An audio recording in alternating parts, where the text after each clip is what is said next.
va tout de suite voir comment du social media, en passant par le métaverse, comment vous pouvez scaler votre stratégie marketing, augmenter votre ROI dans un monde omnicanal, de plus en plus omnicanal. On va démarrer cette session en compagnie du Hub Institute, qui va nous partager sa vision face à cette permacrise, une crise permanente qui n'en finit pas de durer. Je vous prie d'accueillir Emmanuel Vuvier et Claire Plassard du Hub Institute. On les applaudit bien fort pour les booster.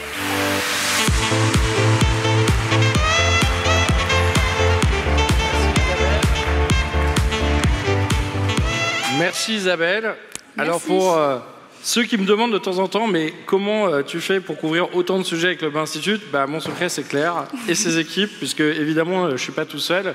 Avec la partie formation et la partie études qui est pilotée par Claire, évidemment on a une équipe qui permet de fabriquer, concevoir, décrypter tous ces trend reports qu'on publie chaque année, quasiment un peu plus d'une vingtaine. Et je suis très heureux de co-présenter cette intervention avec Claire. Merci Emmanuel.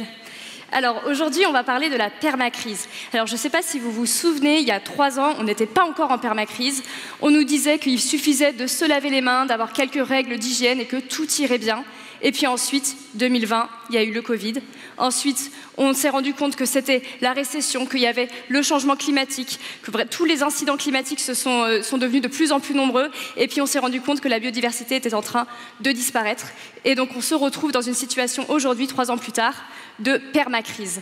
Et cette permacrise, on la constate d'autant plus qu'aujourd'hui, dans nos entreprises, il faut sans cesse se réadapter, sans cesse avoir ce sentiment d'urgence pour réussir à répondre aux nouveaux challenges qui apparaissent toutes les semaines. Et ça peut conduire à une perte d'efficacité et également à un déboussolement. On a l'impression d'être dans une course sans fin. On enchaîne les nouvelles priorités, les nouvelles urgences à gérer, toutes ces différentes crises qui peuvent un peu nous assommer. Et donc, on voit agresser un peu dans la salle là. Ouais. La priorité donc change pour une entreprise chaque semaine. Il faut sans cesse se réadapter. On voit également dans le monde une hyperpolarisation du monde, des opinions, des gens, des consommations, que ce soit entre les Parisiens, la province, les citadins, les chasseurs, etc. On a tout un tas de segments de personnes qui vont venir s'opposer et qui vont créer un conflit permanent. Face à la crise, il est plus facile parfois de polariser et de créer des opinions différentes et de peut-être se concentrer sur ce qu'on a de différent et non pas forcément sur le vivre ensemble, ce qui est bien dommage. Ce qu'on retrouve finalement pas mal sur Twitter, un peu tous les matins, où tout le monde, de temps en temps, par 140 caractères, a un peu du mal à discuter, à échanger de manière civilisée. Chacun veut un peu se faire entendre et faire entendre son opinion sans forcément écouter ceux des autres. Alors aujourd'hui, donc, face à ce burn-out, face à cette permacrise, comment réussir à faire face? Alors avec Emmanuel et au Hub Institute, on a repéré un petit peu 2 types de tendances, 2 types de comportements que peuvent avoir les individus et également les entreprises. Donc ça va être d'abord faire preuve d'introspection ou alors faire preuve d'addiction, revenir à l'essentiel ou alors plutôt s'échapper vers le virtuel. Donc on peut un petit peu caricaturiser ça sous les paillettes et la nature. Donc vraiment 2 types de réactions face à la permacrise. Échapper au réel pour aller vers un bonheur un peu plus immédiat, on parle ici d'escapisme, ou sinon revenir à l'essentiel et plutôt chercher un bonheur plus différé qui va être peut-être un peu plus interne, intériorisé. Et donc là, on va plutôt avoir le yoga, le focus sur la santé mentale, la passion économie, tous ces jeunes qui, même s'ils sont diplômés des plus grosses écoles et qui sortent de cabinets de conseil, vont se reconvertir dans de la boulangerie ou dans des petits commerces parce que c'est là où ils trouvent du sens. Alors Emmanuel, est-ce que tu peux nous en dire un petit peu plus sur comment on illustre cette tendance un petit peu d'escapisme? Oui, bien sûr. Merci Claire. Effectivement, là, on pourrait se dire que c'est un peu la course à la dopamine. C'est finalement, on veut du plaisir immédiat, on veut changer les idées, on veut s'enfuir. Finalement, c'est aussi un peu la lazy économie. On reste à la maison, on a une appli pour se divertir, pour commander à manger, et moins on en fait, et donc on a l'impression d'être dans Wall-E. C'est un petit peu l'Instagram vanity aussi. Bon, c'est le succès de TikTok, qui n'est pas que négatif, mais en tout cas qui repose un peu sur cette logique de nous divertir et toutes les 30 secondes nous proposer quelque chose de fun ou de nouveau. Et puis évidemment, le métaverse, les NFT et les produits virtuels. TikTok, c'est vrai qu'on ne l'a pas forcément perçu et je pense qu'il faut vraiment définitivement oublier l'image qu'on peut avoir de la plateforme il y a 2 ou 3 ans qui était vraiment pour les enfants avec des lip-dubs et des chorés. Aujourd'hui, c'est vraiment un réseau social dont l'audience vient de dépasser celle de Google, juste pour rappel. qui a changé quelque chose d'énorme, c'est qu'avant on parlait de social graph, on suivait les gens qu'on connaissait ou les gens qui nous intéressaient, donc des influenceurs, des amis ou des célébrités. Maintenant on est dans l'intéresse graph. En fait, le succès de TikTok, c'est d'avoir dit, en fait, je vais te proposer des choses liées à ton centre d'intérêt, à tes centres d'intérêt. Donc, je vais à la fois repérer ce que tu aimes et t'en proposer plus, mais au lieu d'éviter l'infobulle qu'on avait peut-être dans les premières plateformes sociales, je vais en plus régulièrement te proposer des nouveaux contenus, des nouveaux thèmes. Et donc, je vais pas avoir des gens qui parlent d'eux et qui nous expliquent que leur vie est meilleure que la nôtre, comme sur Instagram. Je vais plutôt nous donner envie d'apprendre quelque chose, de découvrir quelque chose, et avec un côté beaucoup plus dans la proximité, l'authenticité, ce côté un peu naturel d'une finalement stories vidéo qui ne va pas durer très longtemps, et avec cette simplicité grâce à l'algorithme dans la navigation dans les contenus. YouTube, énormément de choses de qualité, mais effectivement pas beaucoup d'innovation dans la navigation. Là, on n'a quasiment aucun effort à faire. D'ailleurs, les pubs sont assez bien immergées dans le contenu, et donc on est vraiment dans cette idée de créer un plaisir immédiat.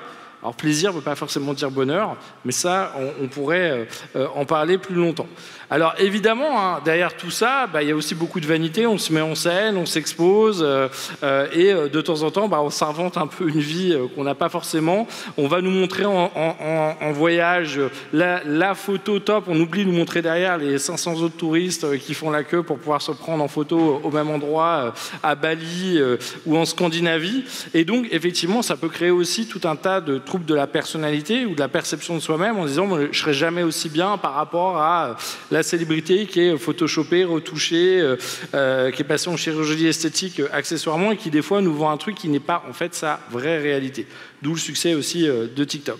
C'est ce côté aussi finalement un tout petit peu lazy economy où face au monde un peu extérieur qui a l'air hostile, on se dit, voilà, on a envie de rester à la maison, on va pas au restaurant, on va regarder Netflix au lieu d'aller au cinéma, et puis on va se faire livrer en 15 minutes parce que, pourquoi pas, si c'est possible, et tant pis pour la planète, c'est un peu l'économie de la flemme.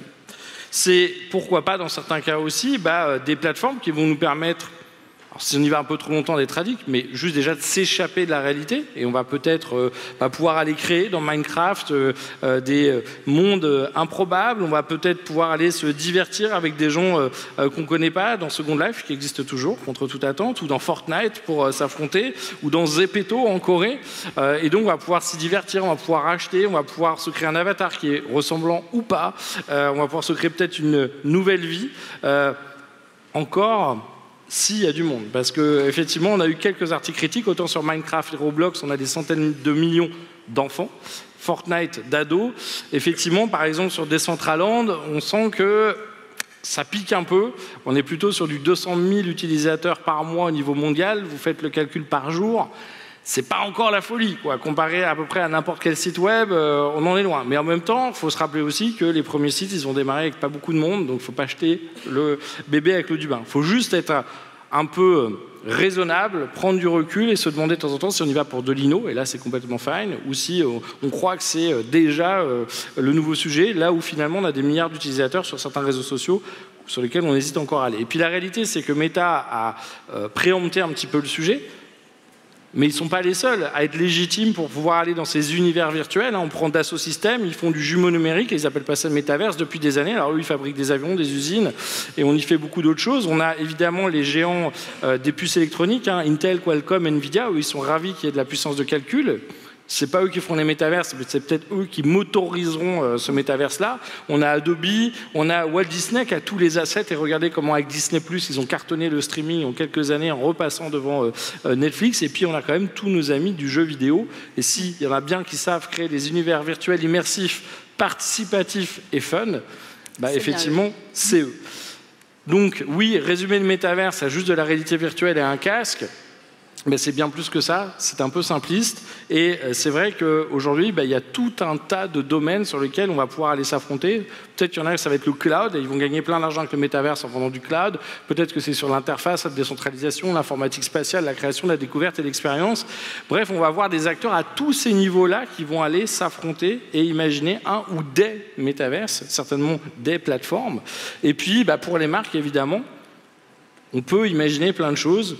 Alors, ça peut être juste des filtres en réalité augmentée, en réalité virtuelle. On n'a pas forcément besoin d'aller dans le métaverse. On peut utiliser de la 3D, des influenceurs virtuels. On peut aller parrainer des artistes ou des événements ou des jeux. On peut, pourquoi pas, proposer ces produits dans Minecraft ou dans Fortnite. En fait, il y a beaucoup plus de choix que juste créer un espace, mettre son logo dessus et attendre que les gens viennent. Et puis, c'est peut-être amener des fois du virtuel dans le physique. Les showrooms 3D, en même temps, on a envie de dire, c'est pas complètement nouveau. Hein. On avait QuickTime VR, c'est juste la version un petit peu upgradée. C'est pourquoi pas DressX au printemps, on va aller acheter une tenue en NFT. Et puis Nikeland, qui a une présence importante dans Roblox et qui en même temps fait des clins d'œil en magasin avec des activités un peu interactives dans le point de vente. Et puis, effectivement, demain, est-ce qu'on sera sur un monde ouvert ou pas, interopérable ou pas, sur lequel le terrain est gratuit ou pas? On a vu beaucoup d'acteurs se positionner sur Sandbox.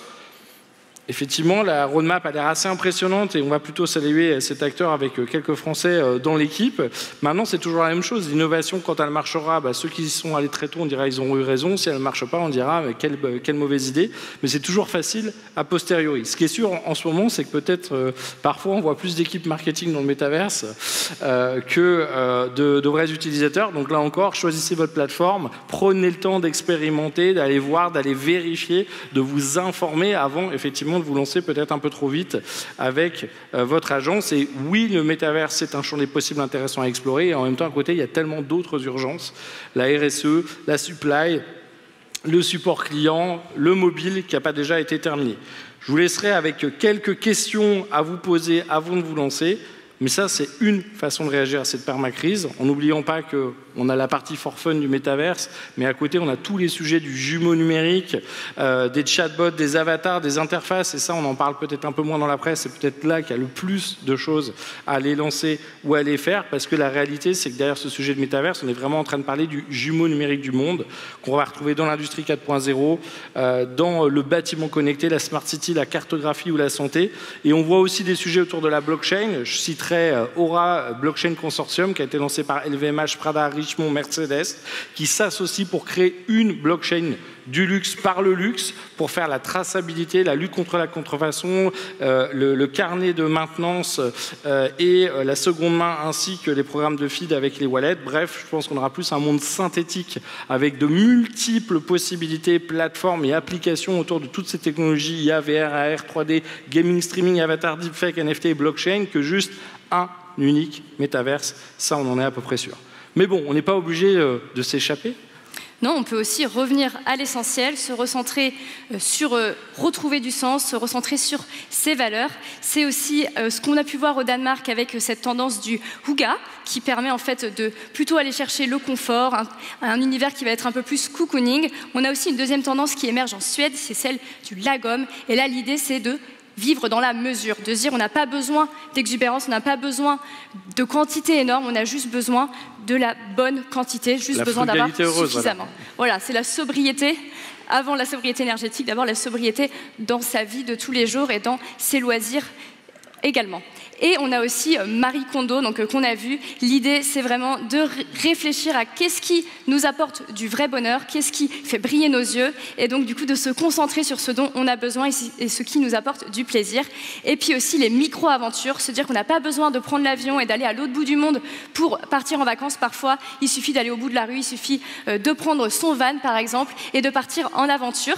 Et effectivement, on a vu que cet été particulièrement, cette tendance du van life a été très très forte. Les consommateurs, les voyageurs partent par eux-mêmes dans leur petit van, dans leur maison. Ils emportent leur bulle en fait en voyage avec eux. Ça n'a pas besoin d'être énorme, c'est une petite maison qui voyage avec nous. Et donc voilà, c'est le côté vraiment se dire on n'a pas besoin de grand-chose, on a juste besoin en fait de 4 roues et de partir en vacances. Et puis voilà, aussi c'est tout ce qui est le homemade, les tendances du do-it-yourself, de se dire on n'a pas besoin d'aller payer des tonnes d'argent pour avoir des produits que l'on peut faire soi-même chez soi, et ça permet aussi de retrouver du sens et de l'utilité dans ce qu'on a déjà au quotidien. Et cette idée donc principale que home isn't a place, it's a feeling. Voilà, on se sent bien avec soi-même, on se sent bien avec ce qui nous entoure, et on n'a pas forcément besoin d'avoir une maison énorme. En plus, ça coûte moins cher à réchauffer, donc autant avoir une tiny house. Et donc face à cette permacrise, face à ce burn-out, on recherche également du sens au travers des marques et des entreprises avec lesquelles on collabore et qu'on achète, les produits qu'on achète. Et donc c'est cette idée qu'on attend de la part des marques de faire preuve d'engagement, de se positionner sur les valeurs qui nous sont proches, et on va dire non au greenwashing. On voit que 80% des communicants jugent qu'il y a trop de greenwashing de la part des marques, et donc on va vraiment voir cette attente des consommateurs d'un engagement des marques. Effectivement, aujourd'hui, le temps des défilés dans le désert, c'est fini. Alors, visiblement, le temps des JO d'hiver dans le désert, ça, c'est pas encore fini. Mais on a vu le scandale que ça a été et le nombre de réactions qu'il y a eu. Donc, on peut se dire que quand même, il y a un peu plus de sensibilité sur ce genre de sujet. Et on attend vraiment des marques et de la société en général qu'elles fassent plus attention à la planète et aux valeurs d'inclusion et de diversité également. Alors, on a cette théorie du coup au Web Institute et ailleurs également que pour réduire son impact, il ne suffit pas uniquement de recycler, il y a de nombreux R. Alors ici, on parle de 7 R, mais il y en a peut-être plus, peut-être moins. Voilà, chacun peut un petit peu trouver sa propre matrice, mais l'idée c'est que recycler, c'est une chose, mais on peut aussi repenser, réduire, réutiliser, réparer. Voilà, autant de R qui nous permettent de réduire notre impact en repensant un petit peu sa manière de consommer. Et le burn-out, donc face au burn-out, à la permacrise, on fait preuve d'introspection, on fait preuve d'engagement RSE et certaines marques ont déjà commencé à mettre en place des actions. Donc par exemple la Redoute qui a lancé la Reboucle. Donc là l'idée c'est d'accompagner les consommateurs qui s'échangent déjà des vêtements en C2C en créant une plateforme où ils vont pouvoir revendre les vêtements directement donc sur cette plateforme de la Reboucle. C'est aussi Ikea qui va adapter ses produits pour les rendre plus accessibles aux personnes en situation de handicap. Également Faguo qui va replanter des arbres pour compenser sa consommation, ou Maggi qui va rendre accessible des livres de cuisine aux personnes aveugles. Et c'est aussi une marque qu'on aime bien, on aime beaucoup cette initiative, c'est Allbirds, qui décide de la même manière qu'on affiche les calories sur tous les produits de consommation. Ici, Allbirds s'est associé avec Adidas pour indiquer sur leurs sneakers l'empreinte carbone qui a été à la source donc, de la production de leurs produits. L'idée, c'est vraiment de pouvoir sensibiliser les consommateurs sur l'impact des produits qu'ils achètent. Et une autre marque qu'on aime bien également, c'est Cruel Pancakes, qui eux vont en fait produire à la demande. Il n'y a pas de stock, on produit uniquement lorsqu'une vente a été réalisée, ça évite d'avoir du gâchis. Il n'y a donc pas de solde puisqu'il n'y a pas de stock à écouler, pas besoin de faire de réduction sur le produit est vendu au juste prix. C'est une durée limitée. C'est aussi se dire, voilà, on va faire des produits qui vont être un petit peu exclusifs, un petit peu premium, et il faut être là au bon moment pour les avoir parce qu'il n'y a pas de stock outre ce qui va être vendu. On pourrait citer Asphalt aussi en France qui fait ça très bien avec les pulls, entre autres. Tout à fait. Et donc voilà, donc dire non aux substances toxiques, faire attention à l'environnement, arriver vers une production qui va être plus mesurée. Donc c'est une deuxième tendance qu'on constate donc face à la permacrise. Voilà, on a vu avec Emmanuel le côté escapisme s'échapper vers les mondes virtuels et donc aussi un retour à la nature. Voilà, merci Claire. Je pense que voilà, ça vous fait une bonne introduction pour cet après-midi. Deux directions différentes mais complémentaires et effectivement illustrées par cet ouvrage que vous pouvez retrouver ici au forum Défi pour une performance réinventée où on a interviewé avec IBM plus de 70 décideurs pour essayer de comprendre sur tous ces challenges digitaux et durables, finalement, comment mieux faire. Merci à vous et bon après-midi. Merci.